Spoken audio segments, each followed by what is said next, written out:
Bom, hoje tá faltando bastante casais aqui. Seria legal, né, os irmãos estarem presentes, mas a gente vai estar gravando, os irmãos podem acompanhar depois, né? E eu ia mudar a mensagem, né? Mas eu falei, Senhor, não vou mudar, né? Vamos pregar o que já está proposto, continuar. A gente tem continuado Marcos já, provavelmente quase um ano já, né? É assim mesmo, vamos lá.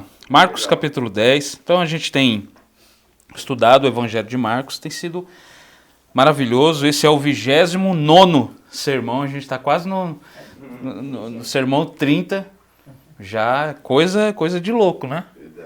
Então, assim, é muito tempo, então tem sido muito abençoador essa série. A gente tem falado sobre muitos assuntos e o legal de estudar a palavra de Deus assim, pausadamente, é isso. A gente descobre que algumas passagens falavam de coisas que a gente jamais imaginaria que ela falaria. Por exemplo, ninguém imaginaria que estudar Marcos, a gente ia falar sobre vários assuntos que, quando a gente bate o olho de primeira mão, a gente não vê esses assuntos. A gente fala, legal, que Jesus curou um cara, mas quando a gente começa a entrar mesmo, a gente passa a enxergar coisas que, quando a gente passa uma leitura rápida, a gente não enxerga. Né? Para mim, algo que marcou muito a minha vida, que tem marcado muito em Marcos, é os milagres de Jesus. Nossa, isso tem me marcado demais. Porque eu tenho estudado mais lentamente, sabe, sobre esses milagres, e a gente vê que não foi apenas um toque, Jesus curou, né? Tem toda uma história, e o legal da gente estar aqui estudando Marcos é exatamente isso, a gente pode entrar nas histórias, né? Então a gente descobre que as passagens bíblicas são mais complexas, né, e mais completas também do que a gente poderia imaginar. Semana passada nós falamos sobre não sermos exclusivos, né? Quem estava aqui lembra, né? Falamos sobre não sermos exclusivos, porque os discípulos estavam naquela coisa de serem exclusivos, né? Jesus, a gente viu um cara ali expulsando demônios no seu nome e mandamos ele parar. Mas Jesus fala o quê? Quem não é contra nós, é por nós, né? Tá a nosso favor, né? Então, falamos sobre não sermos exclusivos, falamos sobre humildade e também sobre sermos o sal da terra. Falamos sobre, né, essa questão do sal, quando ele perde o sabor. E hoje nós iremos trabalhar um tema que não é fácil. É um dos assuntos mais polêmicos ainda hoje na igreja. Ainda hoje. Inclusive, há muita divisão, né, sobre interpretação de texto, há muita divisão sobre o que as pessoas entendem, né, a respeito do texto, e não é apenas esse texto aqui no Novo Testamento que nós temos a respeito de divórcio, de novo casamento, mas é importante a gente falar sobre isso porque as pessoas têm muitas dúvidas a respeito disso, né? É importante a gente falar. Talvez você esteja aqui, né, e tem muitas dúvidas sobre isso. Então hoje, com a ajuda de Deus, eu pretendo apontar uma luz nesse sentido, né, com o Espírito Santo. E o tema de hoje é divórcio e novo casamento. Eita! Mas, pastor, já fui casado, não sou mais, já estou solteiro. É para você também, tá? É para você. Fique tranquilo. Aliás, meus irmãos, a palavra de Deus é aplicável a todos. Se a palavra de Deus fala sobre divórcio e novo casamento, não quer dizer que você só vai receber essa palavra só vai ser proveitosa para você se você for casado, né? Não, por exemplo, isso vai te ajudar quando você casar, por exemplo, né? Isso vai te ajudar se você não quiser casar e fazer um voto de nazireu.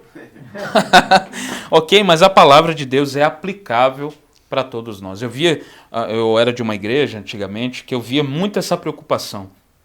Né? A gente, para falar de coisas como casamento, essas coisas de marido e mulher, então a gente tem que fazer só os simpósios de casais. Ou seja, então deixou-se de falar sobre isso no púlpito e a gente tem muitos problemas por esse motivo. Né? Porque isso é coisa para falar de púlpito mesmo. É claro que tem umas reuniões específicas que nós fazemos, né, num ambiente mais reservado. Agora, essas coisas é para a gente falar de púlpito. Marcos capítulo 10, vamos ler do versículo 1 ao versículo 12. Bom, tem que pegar um pouco de água para mim, por favor. Marcos 10, do 1 ao 12, está escrito assim: saindo dali, Jesus foi para o território da Judéia e para além do Jordão. E outra vez as multidões se reuniram junto a ele. E de novo ele as ensinava, segundo o seu costume. E aproximando-se alguns fariseus, o puseram à prova, perguntando: é lícito ao marido repudiar a sua mulher?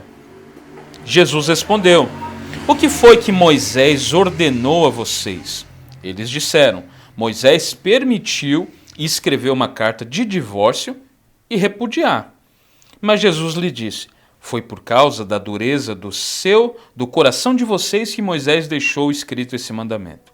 Porém, desde o princípio da criação, Deus os fez homem e mulher. Por isso o homem deixará seu pai e sua mãe, se unirá à sua mulher, tornando-se os dois uma só carne. De modo que já não são mais dois, porém uma só carne. Portanto, que ninguém separe o que Deus ajuntou. Em casa, os discípulos voltaram a fazer perguntas sobre esse assunto e Jesus lhes disse: quem repudiar sua mulher e casar com outra comete adultério contra aquela. E se ela repudiar o seu marido e casar com outro, comete adultério. Amém? Amém. Então vamos lá, já tem gente em pecado aqui, é isso? Então, irmãos, louvado seja o Senhor pela palavra de Deus.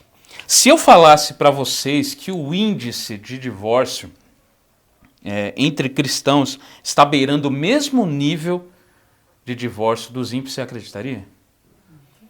Foi feita uma pesquisa, e essa pesquisa revelou que 25% dos evangélicos já se divorciaram ou estão divorciados. Aí talvez você ouça isso e pense: pô, esse número é baixo. Não é, irmãos. Não é. 25% é muita gente. É muita gente mesmo. Não é pouco, isso é muito. E eu não quero frisar apenas em números aqui hoje. Eu quero ir na raiz do problema. Ok? A gente precisa falar sobre esses assuntos. Se você bem reparar, nos últimos 20 anos, o conceito cristão, e eu falo cristão porque isso vem do cristianismo, o conceito cristão, né, de família, de princípios familiares, família saudável, parece que ruiu de uma forma assustadora. É ou não é verdade? A gente aqui faz parte da mesma geração, tirando minha mãe, mas minha mãe está aqui e ela pode falar como era o conceito de família antigamente. Como era muito mais saudável do que hoje. Parece que a gente está vivendo hoje uma degradação, né, na área da família, na área dos princípios. Aliás, a moral e os princípios sadios são coisas raras.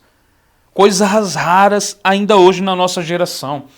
Então parece que ficou comum os jovens, adolescentes, estarem cada vez mais distantes dos princípios que os seus pais defendiam e se defendiam, né, na verdade. Então parece que é uma coisa que está perdendo o rumo. Né? A gente anda na rua hoje, a gente fica assustado, na verdade, com tanta criança, às vezes falando palavrão, criança às vezes falando besteira, criança de 10 anos já querendo namorar e os pais dando o consentimento. Então assim, a gente está vivendo uma degradação cada vez mais. Agora ficou comum ver até crianças cheias de maldade e moralidade. Então o que nós podemos esperar dessa geração, meus irmãos? Olhando para essa geração, o que a gente pode esperar? Automaticamente o conceito e a visão alta do casamento é abandonada quando a moral também é abandonada. Então, uma visão alta de um casamento, uma visão elevada do casamento, ela é abandonada quando a moral é tratada com relatividade. Como assim, pastor? Quando as pessoas enxergam o pecado como se não fosse uma coisa tão séria. Quando começa a fazer pazes com o pecado, né? Quando acha que a moral não. Esses dias um crente falou comigo, eu estava com um cristão, amigo meu, e ele falou comigo o seguinte, né? Ele falou: ó, pastor, mas essas coisas, a gente falando de imoralidade, né? Ele falou: pastor, mas essa coisa tá no homem, isso aí não adianta. O homem, ele vê a mulher e é isso aí que ele faz. Um cristão falou isso para mim. Então perceba que a gente está vivendo esses dias, esses tempos em que as pessoas parecem que têm tratado com relatividade a moral. E por tratarem com relatividade, ou seja, não é algo, é relativo, né? Por tratarem assim a moral, como que eles vão ter uma visão elevada de uma família, da família ou do casamento? Como que as pessoas vão ter uma visão boa a respeito disso? Então era justamente isso aqui, meus irmãos, que Jesus estava evitando ao dar essa declaração seríssima. Nós percebemos aqui que os fariseus, logo no início do texto, os fariseus queriam pegar Jesus em algum tipo de pegadinha. Eles queriam que Jesus falasse alguma coisa errada, né, para que eles viessem ali a ter motivos para prender ele, né, por exemplo. Então, isso daqui, provavelmente, essa pergunta, ela tem um motivo. Os fariseus fizeram essa pergunta porque tem um motivo. Provavelmente, eles estavam na região ali de Herodes, e quem conhece o caso de Herodes sabe que Herodes, ele deixou a sua mulher para casar com uma outra mulher, né, que era a mulher do seu irmão. E, inclusive, João Batista foi morto por causa disso, por denunciar esse pecado. Então, provavelmente eles queriam pegar Jesus no mesmo caso. Eles fizeram uma pergunta para quê? Para Jesus, né, falar não e tal, e, né, para eles terem motivo para falar contra Jesus, né, para Jesus, por exemplo, colocar Jesus contra Herodes, né? Mas, meus irmãos, Jesus nunca pensou assim, será que eu falo isso daqui? Jesus nunca foi assim. Ele sempre tem uma palavra, ele sempre tem uma resposta. Os fariseus queriam pegar ele, né, estavam talvez testando a ortodoxia de Jesus, pensavam que ele diria algo errado, mas Jesus sempre tinha uma palavra, uma resposta certeira aos religiosos. A pergunta que eles fazem a Jesus sobre a possibilidade de um novo casamento, eu preciso explicar isso daqui. Eles não estavam perguntando, eles não estavam indagando Jesus a respeito da possibilidade de um novo casamento, porque isso já era permitido, ok? Na lei, isso já era permitido. O que eles estão perguntando é a base para isso, né? Com que base, né, isso poderia acontecer? Então eles não estão perguntando, isso aí pode acontecer?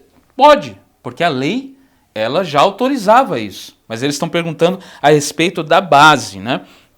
E eles perguntam a respeito dessa possibilidade, né, isso não é apenas uma polêmica hoje. Você precisa entender que naquele tempo já havia uma discussão enorme, né, mesmo no meio dos rabinos, a respeito disso, a respeito desse assunto. Naquela época era um assunto muito acalorado e discutido entre o povo e os estudiosos. Algo que é importante dizer aqui é que naquela cultura, meus irmãos, a mulher ela era tida muito como ninguém, na verdade. A mulher, a gente vai ver isso em muitas partes no Antigo Testamento, e até hoje na cultura oriental, a mulher é muito desvalorizada. Muito. Então, por exemplo, naquela época uma mulher não podia olhar outro homem nos olhos, não poderia responder outro homem. Então havia muito essa cultura, né, que hoje a gente chama de machismo. Então é importante a gente dizer que naquela cultura a mulher não tinha o mesmo valor que o homem. A gente tem até aquele exemplo, né, de quando um filho homem nascia, né, havia festa. Mas quando uma mulher, parece que havia meio que luto, né? Porque o pai falava, meu filho vai dar continuidade à minha geração, mas a mulher não. Então havia muito essa cultura naquele tempo. Então a mulher ela estava por inteira à disposição do seu marido. E por esse motivo o homem muitas vezes se divorciava da sua mulher por nenhuma razão. Por motivos tolos, por motivos banais. E eu quero que você entenda algo também. A mulher não era em qualquer situação que ela poderia pedir o divórcio. Existiam algumas situações só que permitia que essa mulher pedisse o divórcio. Por exemplo, se o homem contraísse lepra. Então, né, o homem contraiu lepra, ela fala, não, então vou querer o divórcio aí para mim não ser leprosa. Para você ter uma ideia, meus irmãos, de como era a cultura, ok? Só que aqui, vamos lá, aqui a gente precisa voltar lá em Marcos. Vocês lembram para quem Marcos está escrevendo aqui? Para quem? Para os gentios romanos. Então, em Roma, a mulher tinha esse direito de pedir o divórcio. Então, provavelmente Marcos ele deixou isso daqui bem claro, né? Porque ele queria passar o conceito adiante, né? Da visão alta e elevada do casamento e da família. Porque em Roma era uma coisa também meio que bagunçada. Então, não era por qualquer motivo, como eu disse, que a mulher podia pedir, mas o homem, usando de uma má interpretação da lei, ele pedia divórcio às vezes por coisas banais. A gente vai chegar nisso, né? Isso com certeza, né, afrouxou bastante as coisas naquele tempo e muita gente dava qualquer tipo de desculpa para se separarem. A lei dizia que se um homem tomasse uma mulher, casasse com ela, e se ela não for agradável aos seus olhos, por ele ter achado nela algo indecente, ele podia lavrar um termo de divórcio e se separar. Isso está em Deuteronômio 24:1, ok?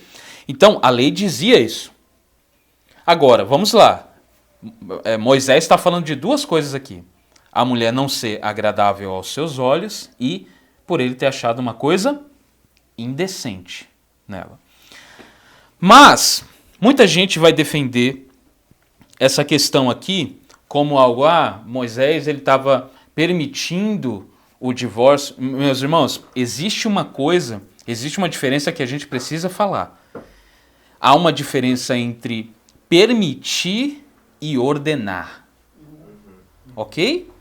Isso daqui precisa ser falado, porque muita gente usa de desculpa, né, para qualquer motivo se divorciar, né, falando, não, mas é permitido.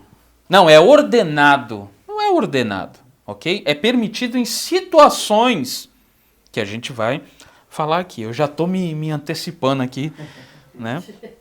Mas a lei dizia isso, né, que se ele encontrasse alguma coisa indecente na mulher, ele poderia se separar, poderia lavrar um termo de divórcio. O problema com isso, meus irmãos, foi que alguns homens passaram a se divorciar das suas esposas por coisas que não tinham sentido nenhum.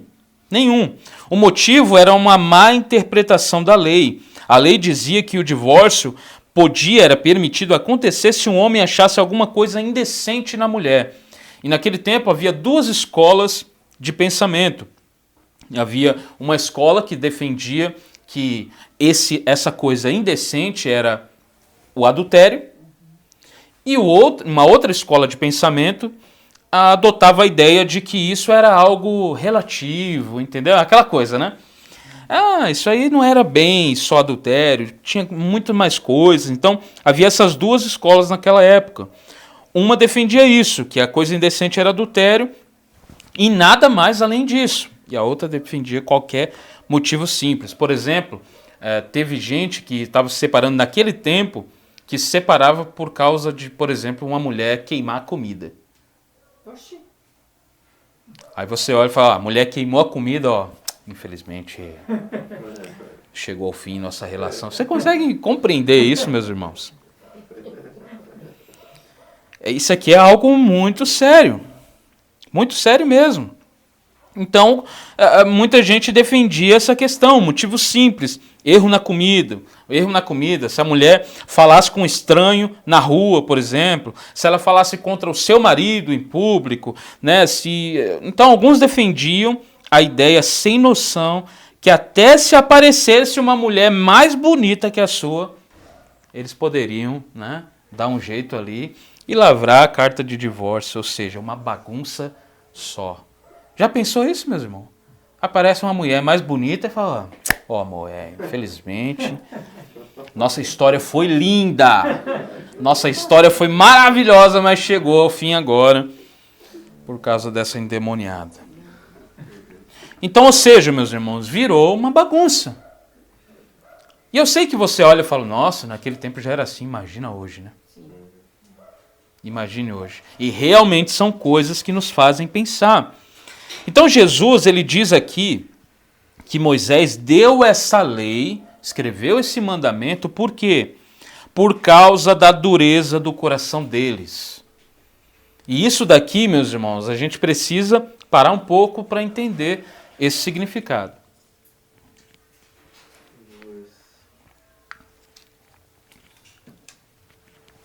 Por quê? eles fazem uma pergunta para Jesus. É lícito um homem repudiar a sua mulher? Eles estão perguntando sobre a base com que isso acontece. Jesus fala o quê? O que Moisés falou? Eles falam, Moisés permitiu. Aí Jesus diz, mas ele permitiu por causa da dureza dos corações deles. A dureza do coração deles. Isso aponta para quê? Isso aponta para o sentido original do casamento, ou seja, o que isso quer dizer? O propósito ideal do casamento não era e nunca foi a separação. Isso precisa ser dito. Deus não criou, porque foi Deus que instituiu o casamento. Qual foi o primeiro casamento? Adão e Eva. Não Adão e Ivo, ok? Adão e Eva. E Deus ali uniu os dois, uma só carne. Uma só carne. Foi Deus que instituiu o casamento. Então o casamento foi criado no propósito de ser para sempre. Mas o que estava acontecendo era uma vergonha e não está diferente hoje, meus irmãos. Não está diferente. Eu tinha um amigo na igreja que ele separou, né, e eu não pude ir no casamento dele. E para você ter uma ideia, foi coisa de 1 mês ou 2 meses, né? E ele separou. E eu falei, mas por quê, né? Eu passei a perguntar para ele o que tinha acontecido, né? Ele veio aqui na minha casa. Eu falei, e aí, meu irmão, como assim você, né? Você se divorciou? Mas já, 2 meses depois, né? E para vocês entenderem como que estão as coisas, pasmem. Ele falou que a mulher não sabia fazer nenhum arroz. Eu falei, tá, agora me fala o motivo. Me fala o motivo. Então você vai entender, meus irmãos, como que as coisas estão aqui hoje. As pessoas olham para o casamento e elas não têm mais a visão que Deus nos deu a respeito do casamento, a respeito da família. Então muita gente olha como se fosse nada. Quando eu perguntei para esse meu amigo, eu fiquei embasbacado. E tem muita gente que vive dessa forma. Qualquer motivo é motivo de separação. E um casamento sem essa visão alta, sem essa visão elevada de si mesmo, não vai durar, infelizmente. Não tem como durar. E por que nós precisamos falar sobre isso? Porque a gente vive em uma cultura degeneralizada. A gente vive numa cultura que nem olha mais para essas coisas. Inclusive, a gente chegou em tempos onde nós vemos crentes não recomendando o casamento. Antigamente, a gente via, os crentes eram dos únicos, né, que falavam, não, o casamento é uma bênção, irmão. Hoje a gente vê crente falando, irmão, né, pensa bem aí. Então a gente chegou nesse tempo. O fato, meus irmãos, é que Deus criou o casamento com o propósito de unir 2 pessoas até o fim. E isso aponta para a doutrina da Trindade. O que nós temos na Trindade? Nós temos uma harmonia. Nós temos 3 pessoas e um só Deus. Da mesma forma é o casamento. Casamento são 2 pessoas que se tornam uma só carne. Isso aponta para a Trindade, para a união e a harmonia da Trindade. Agora nós precisamos trabalhar mais esse tema. Os discípulos ouviram Jesus falando com os fariseus a respeito disso. E como bons alunos, né, chegou em casa, eles... Ô Jesus, que negócio é esse aí? Rapaz, é desse jeito mesmo. Eles ouviram Jesus dizendo sobre, né, que a possibilidade do divórcio foi dada por causa da dureza do coração das pessoas. Depois eles perguntaram a Jesus e ele disse categoricamente se um homem ou uma mulher divorciado casasse novamente estaria em adultério. Ok, aqui mora, meus irmãos, toda a discussão em torno desse assunto. Porque em Mateus, e aí a gente precisa ver que existem outros textos, por exemplo, Paulo também fala a respeito disso, sobre a imoralidade também. E Jesus também, em Mateus, ele fala, né, ele diz que o único motivo que possibilitaria o divórcio era a imoralidade. Era o adultério, a traição. Então, como nós podemos interpretar isso daqui? Detalhe, a gente precisa entender que Jesus estava falando para um grupo de pessoas também. Um grupo de pessoas que queria pegar ele, né, em uma pegadinha. Mas Jesus, ele se mantém ortodoxo. Ele se mantém né, mantém a visão elevada do casamento, ele mantém a visão original do casamento, porque é para isso que Deus criou o casamento. Agora, há outros textos na palavra de Deus que diz que o único motivo, né, que possibilitaria, né, o divórcio seria a imoralidade, a traição e o adultério. Então o casamento ele foi instituído por Deus para ser uma vez só.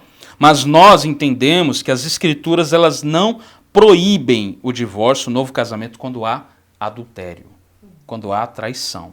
Ok? Então é dessa forma que nós acreditamos. Inclusive, Confissão de Fé de Westminster defende essa ideia. Para você ter uma ideia que esse assunto é tão polêmico e é tão controverso que nós temos presbiterianos, por exemplo, que não aceitam de forma nenhuma novo casamento, mas a confissão de fé deles aceita.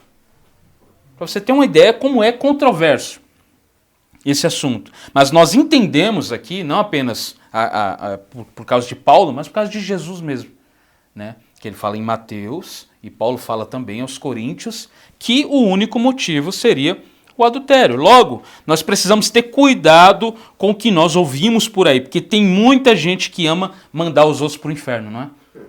Tem muita gente. Eu já vi crente falando, casou de novo, né? Não vai tomar ceia, não vai participar de um culto especial, né? A pessoa na ceia, você vê lá, está todo mundo se alegrando, comendo o pão, bebendo vinho, e a mulher está lá, né? Sem poder participar da ceia. Por quê? Porque foi casada novamente. Então, ela ama Jesus, está dentro de uma igreja, né? Só quer Jesus, mas a igreja, os líderes, né, falam que ela está em adultério, ela está em pecado. Então, meus irmãos, isso é algo muito sério. Por quê? Porque nós estamos falando de uma vida de pessoas reais. Ok? Nós precisamos entender que há uma vivência por trás disso tudo.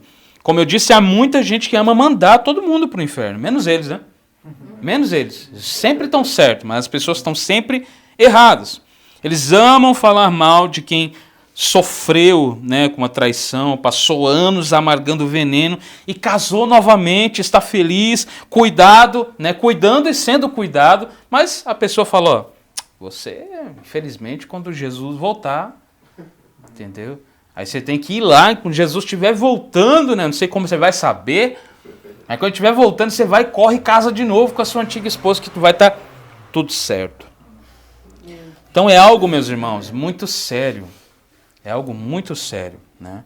Marcos aqui ele defende essa ideia categórica, né? Categórica de que não existe. Mas há textos na palavra de Deus que permitem, não ordenam, ok? Então, por que eu fiz essa introdução toda para a gente chegar aqui? Porque é importante nós termos essa visão elevada do casamento. Por quê? Porque se a gente entender que casamento pode dar em divórcio, né, por qualquer coisa, quem que vai permanecer casado? Ninguém. Porque, meus irmãos, casamento vai ter briga, vai ter discussão às vezes.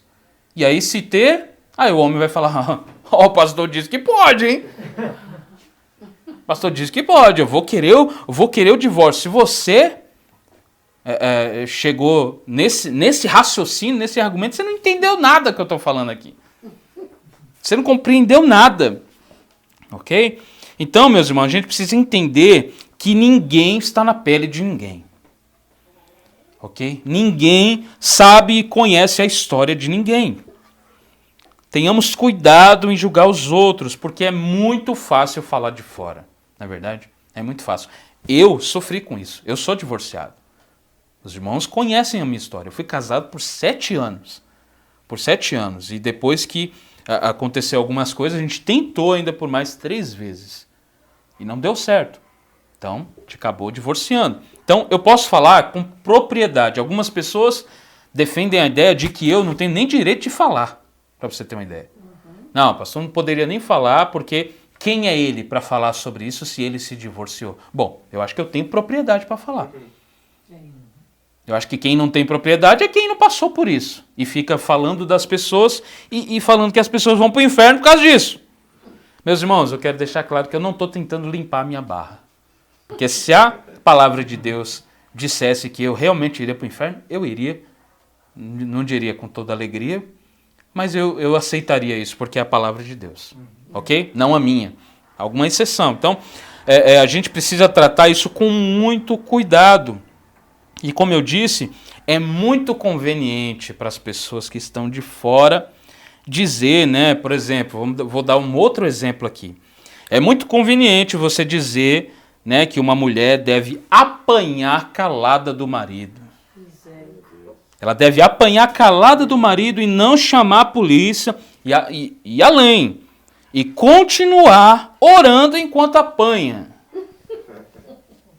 É muito conveniente você dizer isso. Por quê? Porque não é você que está tomando porrada na cara. É muito conveniente um pastor dar conselho para a irmã, ó, se o marido está te batendo, continua orando. Por quê? Porque o animal não está apanhando. Entendeu? Ele está na casa dele bonitinho. A mulher está apanhando na casa dele. Então é muito fácil, meus irmãos. É muito fácil isso. Aí a mulher vai procurar o pastor para um aconselhamento e fala, pastor, eu estou apanhando, olha essas marcas no meu corpo. E o pastor, irmã, continua nessa luta. Então, meus irmãos, é algo que, sabe, foge do sentido.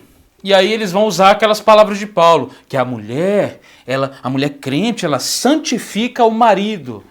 Mas como você vai santificar o marido enquanto ele está descendo a porrada em você? Sim. É algo que não tem sentido nenhum, meus irmãos. Isso beira loucura. Como que eu poderia aconselhar uma irmã isso? Ó, irmã, continua apanhando, mas é para a glória de Deus. Então, é algo incrível. Sempre quando eu falo isso, eu já fico um pouco exaltado, porque é algo, irmão, que é inadmissível um homem levantar a mão para uma mulher. Ok? Então, enquanto você está tranquilo na sua casa, com seu casamento maravilhoso, é muito conveniente, né, você falar do casamento dos outros. Você fala, não, continua. Ah, seu marido tá te traindo. Ó, irmã, persevera. Ó, meu irmão, sua mulher está traindo você, mas, cara, ora que Deus vai libertar. Mas, pastor, já orei, ela traiu 2 vezes. Não, mas continua, porque, ó, Deus vai restaurar. Meus irmãos, Deus pode restaurar um casamento? Sim, é claro que pode. Eu conheço várias pessoas, vários casais que foram restaurados, principalmente nessa área. Agora, são exceções. Não é todo mundo que aguenta ser traído 2, 3, 4 vezes. E aí, o nosso conselho, a gente nunca deve se intrometer na vida das pessoas e falar, faz isso ou faz aquilo. Mas, meus irmãos, eu, particularmente como pastor, eu nunca aconselho o divórcio. Nunca. Nunca aconselho. Entendeu? Agora, há situações em que a gente vê que não tem como. Em situações como essas. Né? Em que as pessoas não conseguem mais seguir. E aí eu vou falar para elas que elas vão para o inferno? Vou falar para elas que não tem jeito, que fiquem juntos, se odiando, não tendo confiança mais um no outro, vivendo como demônios em casa?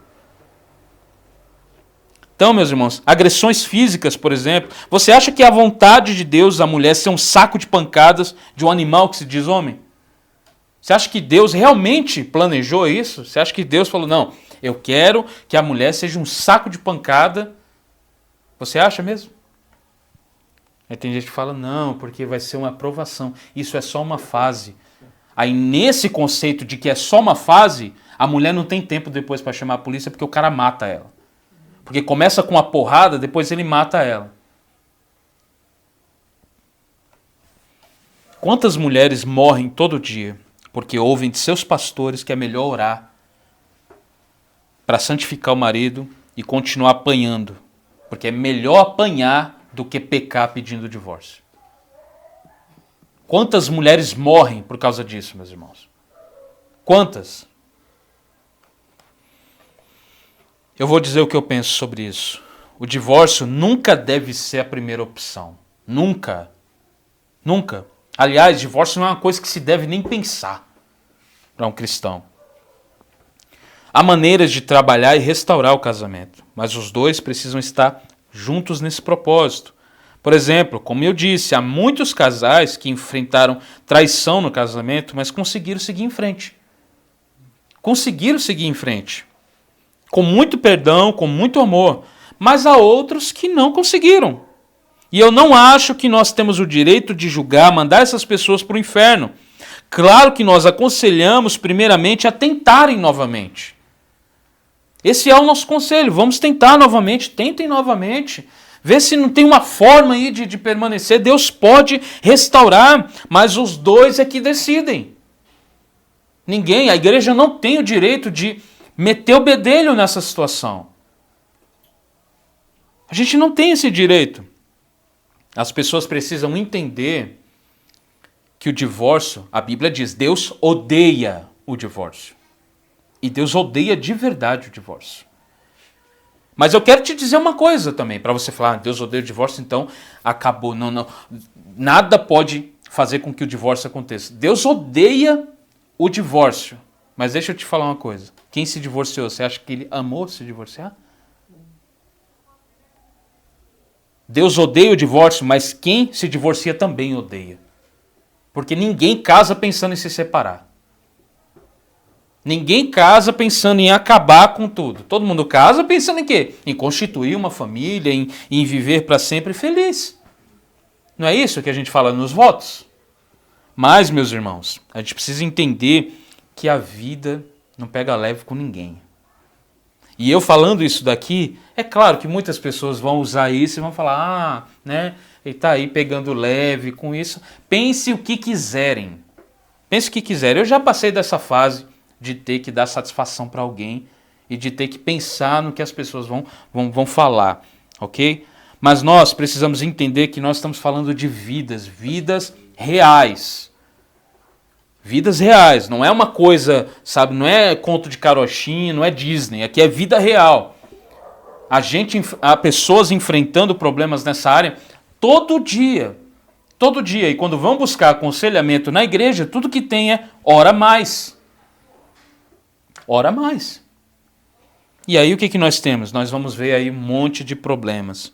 Por exemplo, casos em que as mulheres estão apanhando, estão sendo traídas e não falam nada.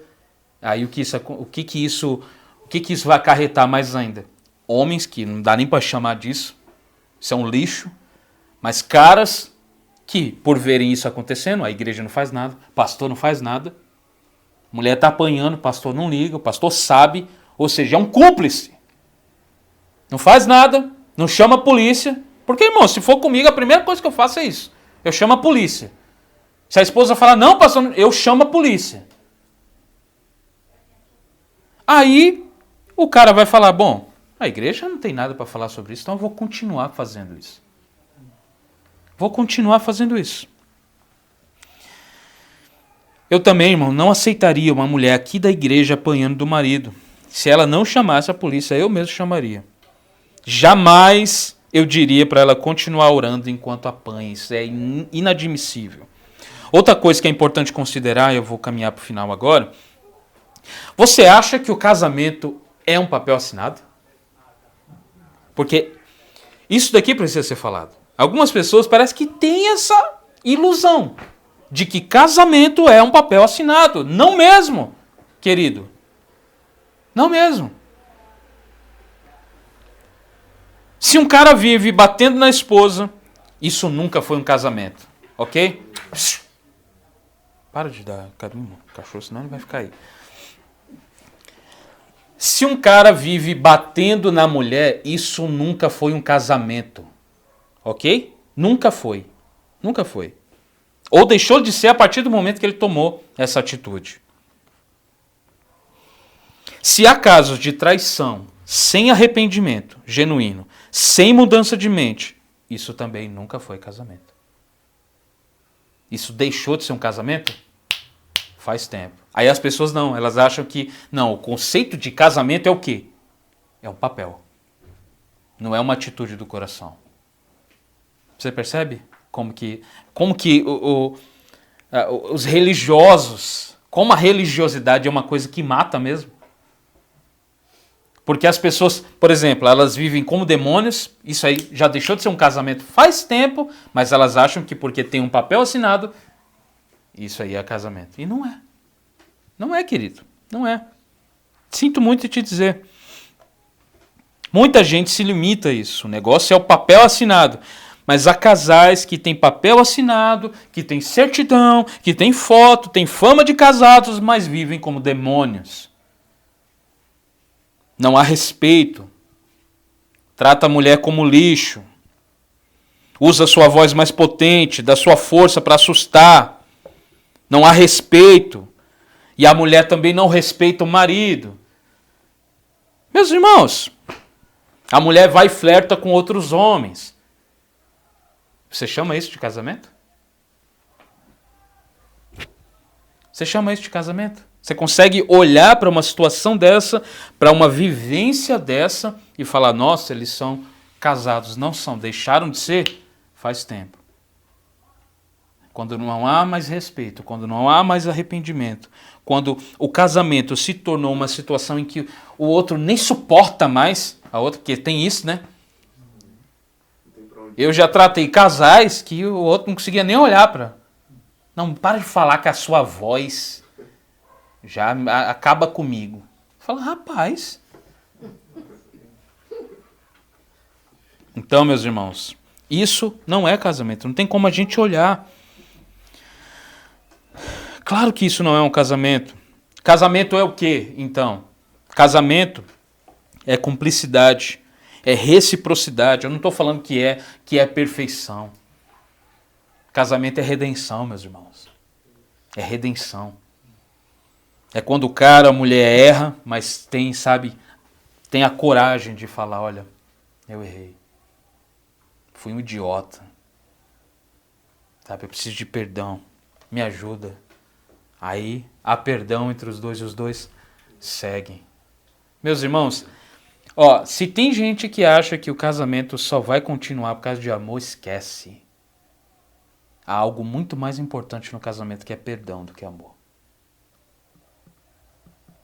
Amor, a gente tem, mas a gente precisa de perdão todos os dias para continuar casado. É ou não é? Então, perdão. Não há escola. Isso é importante a gente dizer. Casamento é reciprocidade. Né? Sempre quando eu vou tratar algum casal, como já tratei de vários casais assim, eu falo tratar, irmãos, é aconselhar, tá? Não é dar uma bezetacil. Mas quando a gente vai aconselhar algum casal, né? Minha esposa da igreja, a gente já pegou vários casos, né? Mas, por exemplo, é muito comum, né, amor, ver casais que, tipo, parece que eles esqueceram que eles estavam juntos na jornada. E o que acontece? Vamos lá. Eu gosto muito de coisa de guerra, né, irmão? De filme de guerra, de jogo de guerra, eu gosto de tudo de guerra. Você imagina, você tá numa trincheira com amigos seus, os inimigos estão jogando canhão, estão lá com a AK-47 atirando em você. Aí você vai mirar no inimigo, aí tá do seu lado e pum, em você. Você fala, ué, o que aconteceu? A casamento é assim. Que o casal parece que esqueceu que os dois estavam lutando contra o mundo. E passaram a lutar entre si. Aí os inimigos estão atacando de um lado e eles estão se atacando do outro. Não tem jeito disso funcionar. Vai acabar de qualquer forma. Então uma coisa que a gente sempre lembra os casais é o seguinte: vocês estão juntos, vocês têm que brigar juntos, vocês estão juntos contra o mundo. É por isso que Deus chama de uma só carne. Uma só carne. Por quê? Porque, né, o cara não é a minha vida. Você acabou, meu filho. Você casou. Você tem que dar satisfação, sim. Para sua esposa também. A mulher tem que dar satisfação. Os dois é uma só carne. Isso é incrível, meus irmãos. Muita gente. Não há escola melhor do que o casamento, meus irmãos. Não há. Não há. Mas o problema, sabe o que é? Que a gente está vivendo, eu vou terminar já, tá? O problema é que a gente criou um conceito errado de casamento, principalmente nas igrejas evangélicas. Qual é o conceito? Olha, irmão, quando você casar, aí você vai virar homem de verdade. Quando você for pai, aí você vai virar homem de verdade, você vai ver. A gente criou esse conceito, que é ridículo. Qual é o conceito correto? É o cara virar homem antes de casar. Porque ele casa para virar homem, faz da vida da mulher um inferno. Aí a mulher tem que cuidar dele como se fosse uma mãe. Porque o cara é um banana. Aí destrói a vida da mulher. E a mulher não é mulher de verdade também. Porque espera casar, espera ser mãe para ser mulher. Você está entendendo? Mas isso, meus irmãos, vai sempre acabar naquele motivo que a gente fala. Falta de pregação sobre isso. Falta de ensino sobre masculinidade bíblica, sobre feminilidade bíblica. Falta de ensino a respeito disso. Aí ninguém fala isso de púlpito, e quando faz aqueles encontros de casais, né, bonitinhos, com luz vermelha, com tudo, onde o cara fala várias piadas, e todo mundo, Cláudio Duarte. Toma vergonha, meus irmãos. Não, mas eu gosto, é o stand-up. Prefiro 1000 vezes ver Fábio Rabin. Meus irmãos, casamento é coisa séria. Coisa séria. Aí sabe o que a gente faz? Aí vai um monte de casais que estão com problemas reais, problemas sérios, aí vão para o encontro de casais. Ouvir um monte de piadas a respeito de, né? E aí, não, porque o homem ali e tal. E aí tem aquelas situações que, né, que são engraçadas do casamento, e eles dão risada lá e o cara tá rindo com a mulher e chegar em casa vai estourar a cara dela de novo. Por quê? Porque não tem ensino. A gente está tratando um câncer com a Aécio Dorflex. Enquanto que precisa de um tratamento de choque. De verdade. Então muita gente, irmãos, cometeu o erro de casar por pressão da igreja. Eu tenho certeza que todo mundo aqui conhece um exemplo disso. É ou não é? Todo mundo aqui poderia citar de cabeça ou até contar nos dedos de gente que casou por causa da pressão da igreja, por causa da pressão dos líderes, por causa da pressão dos pais. Olha, vocês não podem ficar se abrasando. O fogo. E não é o fogo do espírito, é o fogo da safadeza mesmo. Vocês precisam casar, porque não pode aí ficar se abrasando, não pode isso aí pegar fogo, não pode. Então, casem logo. Casem logo. Aí duram apenas 3 meses, um casamento 2 meses. Por quê? Porque eles casaram apenas para transar. Apenas para isso. Ah, pastor, não pode falar isso. Ah, pelo amor de Deus, pode sim. O que vai falar? Coito? Pior que vai pro YouTube, né? Mas por que isso acontece? Aí você vê, esses casais duram apenas 2 meses. Eu já vi casos de 1 mês. 1 mês. Por quê? Porque casam apenas para transar. E depois que transam, o que acontece? Acabou o brilho. Ah, era isso? Era, irmão. A vida de casal é isso aí. Transou, vai fazer arroz. Ok? Vai lavar o banheiro, vai lavar uma louça, uma pilha de louça. Acabou. Acabou o brilho. E querem se separar. Por quê? Porque eles não estavam preparados para assumir responsabilidade. O que eles queriam? Apenas ter relações. Aí a igreja não ensina sobre isso. Os pastores, os líderes, muitos não ensinam sobre isso, não pregam sobre isso. E aí o que nós temos? Nós temos um monte de jovens que estão assim falando, ó, vamos casar logo, porque o bagulho tá louco. E aí quando vai lá pros finalmente, se separam. Por quê? Porque aí eles enxergam que o casamento não era só a transa, tinha responsabilidade. Mas os dois são moleques. Os dois não têm preparo nenhum para assumir responsabilidade. O cara só quer comer o danoninho dele, sossegado, enquanto joga o seu LOL, o seu Minecraft, e a garota só pensa na sua vaidade, atrair os olhares dos homens para ela. Como uma relação dessa daria certo? Como? Isso é casamento, meus irmãos? Não. Pode ter papel assinado, mas não é. É só uma forma legal, jurídica, de transar e depois não assumir as responsabilidades. Concluindo, estou terminando agora, mas eu quero deixar um conselho, meus irmãos.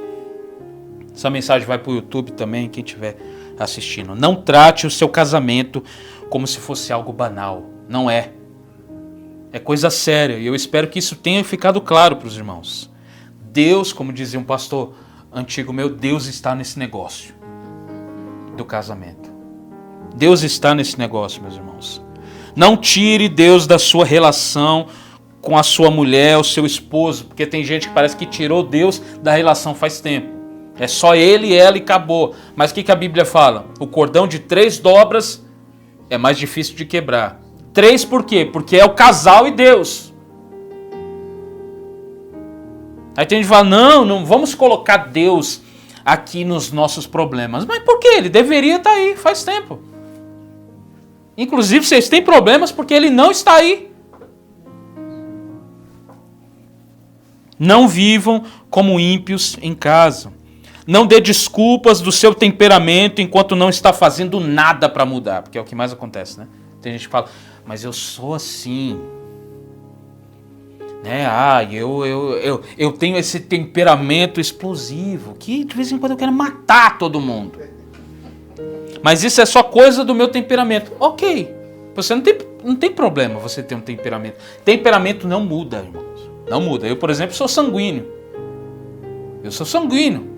Sabe o que é uma pessoa com temperamento sanguíneo? Não pensa muito. Às vezes, dependendo da situação, não pensa muito. Por exemplo, quando eu morava no Capão Redondo, começou uma onda lá de gente entrar na casa dos outros para roubar. Né? Depois mataram todo mundo, mas teve essa onda aí. Inclusive, estava até estuprando, né? Meninas. E eu morava só com a minha mãe e a minha irmã. Então você imagina que eu não dormia. Eu dormia só na parte do dia. À noite eu estava que nem um cão vigia. Então, meus irmãos, sanguíneo do jeito que eu sou, teve um dia que mexeram no portão. Sabe o que eu fiz? Abri a janela com tudo. Eu não tinha arma. O cara poderia falar, pô, e acabou. Mas, coisa de temperamento. Sabe quem era sanguíneo na Bíblia? Pedrão. Pedro, totalmente sanguíneo. Vê Elias e Moisés lá, fala, vamos preparar uma cabana para eles ficarem aqui. Era momento deles ficar quieto, o Pedrão. Ele falou, não, eu acho que isso aqui é um belo momento para a gente fazer, né? Assar uma batata doce aqui. Meus irmãos, o problema não é você ter um temperamento forte. Por exemplo, toda pessoa tem entre 2 temperamentos e tem algumas que tem até 3. Isso é estudo científico, tá, irmão? Não estou falando de coisas aqui da minha cabeça. Por exemplo, eu já fiz o teste, eu sou sanguíneo e melancólico ao mesmo tempo. Agora, pessoas que têm um temperamento mais colérico, que são pessoas mais... entendeu? Agora, o problema não é você ter esse temperamento. O problema é você não querer mudar. Esse é o problema. Porque tem gente que fala, põe a culpa no temperamento, eu sou assim, mas enquanto não está fazendo nada para mudar. Existe um livro que é best-seller, mais de não sei quantos milhões de cópias vendidas, Temperamentos Transformados. É um livro muito bom, comprem depois para vocês lerem, é um livro muito bom. E uma das coisas que eu aprendi nesse livro é que temperamento não se muda, se controla. Se controla. Ah, pastor, eu posso controlar? É claro que pode. Meus irmãos, o que eu era antes, se não fosse o Espírito de Deus, está aqui minha mãe que ela pode falar. Se não fosse o Espírito de Deus atuando em mim, e eu também querendo mudar, e eu falando, olha, isso daqui está fazendo mal para mim, não teria como. Eu seria a pessoa mais insuportável de viver. Mas nós precisamos mudar. Eu não veria problema se num caso desse, irmãos, de infidelidade ou agressão física, né, e psicológica também, porque tem agressão que é psicológica, que é pior ainda, ok? O divórcio viesse a acontecer, eu não teria problemas. Mas se você está, por exemplo, no seu 3º, no seu 4º casamento e não aprendeu ainda, é porque o problema não é os outros, é você. Ok? Porque a gente fala disso aí as pessoas falam, então ok, então eu vou casar pela minha 7ª vez.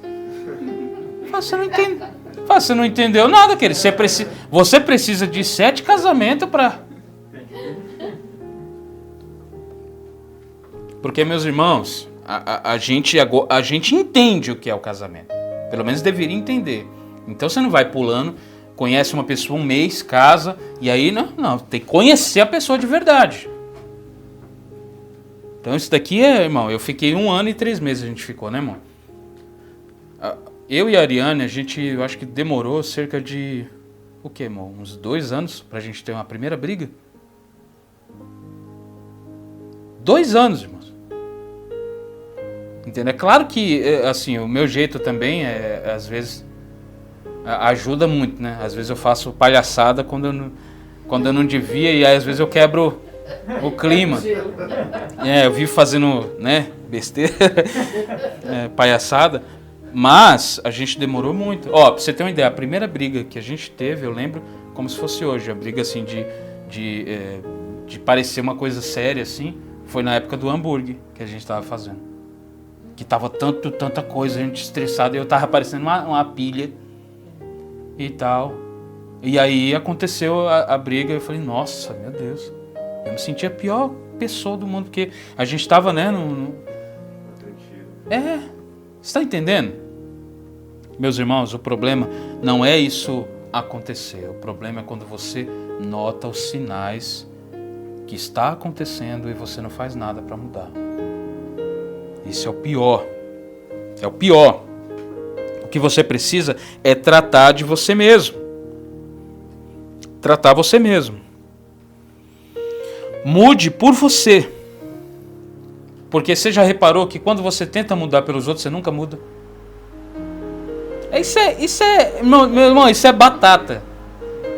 Se a pessoa fala pra você, muda nisso daqui, né? Os casais fazem aquilo lá, né? Vamos falar aqui, o que tá de errado e o que tá de bom. Ok, isso é até bom. Aí coloca lá e fala, ok, isso aqui você tá fazendo errado. Não, vou mudar. Mas vai mudar por quê? Porque a pessoa falou. Mas no íntimo dele, ele não acreditou que ele estava errado. Vai mudar? Aí vai dar 1 mês, está agindo da mesma forma. Como que a pessoa muda? Quando ela tá ali, ó, na cara dela, quando ela olha e fala, ó, isso daqui tá fazendo mal, primeiro para mim, depois para as pessoas que estão ao meu redor. E se eu estou vendo isso, seria um pecado eu não fazer nada para mudar. E aí eu tenho que fazer alguma coisa. Um cristão casando 4, 3, 5, 7 vezes é loucura, meus irmãos. Você não pode tratar o casamento como naquela época estava acontecendo e hoje, infelizmente, acontece mais ainda. Tudo é motivo para separar. Nós precisamos virar homem e virarmos mulher de verdade. Vire homem, vire mulher de verdade. Não culpe os outros. Não culpe os outros pelos seus problemas, pelas as coisas. Limpe a sua bunda. Aí você olha e fala, não, isso daí não pode falar isso. Pode sim. Limpe sua sujeira. Porque tem muita gente que às vezes coloca a culpa dos seus problemas no outro. Casamento tá com problema e fala, ó, eu só sou assim porque é ela, pastor. Aí a mulher fala, ó, pastor, eu só faço isso porque ele. Aí tá, irmãos, então aqui, ó, tá aqui um caminho para os dois seguirem. Mas eu só vou seguir se ele... Você não entendeu nada. Você tem que seguir porque é o certo seguir. Vocês percebem como uma coisa é dureza, meu irmão. Isso aqui é pedrada. Eu vou falar uma coisa e eu repito, para repetir. Algo que eu sempre falo. Quanto mais o homem é homem de verdade, a mulher é mulher de verdade. Isso é incrível. Acabou? A cultura, irmãos, tenta feminilizar os homens. Isso está acontecendo. Aí nós vemos a maior bagunça. A mulher sendo o homem da casa, às vezes, tendo que deixar o marido seguro, enquanto o marido quer colo. O poste está mijando no cachorro agora, porque mudou-se tudo. O marido sendo a mulher, porque não se impõe, porque, sabe... Então, meus irmãos, é evidente que precisamos restaurar a masculinidade bíblica e a feminilidade bíblica. Mas isso só será possível quando tivermos uma visão alta, uma visão elevada dos valores familiares. Uma família com um homem de verdade, uma mulher de verdade, filhos de verdade, transformam um mundo de mentira. E é isso que a gente precisa. Amém? Vamos orar ao Senhor e agradecer. Pai, nós te agradecemos por esse dia, agradecemos.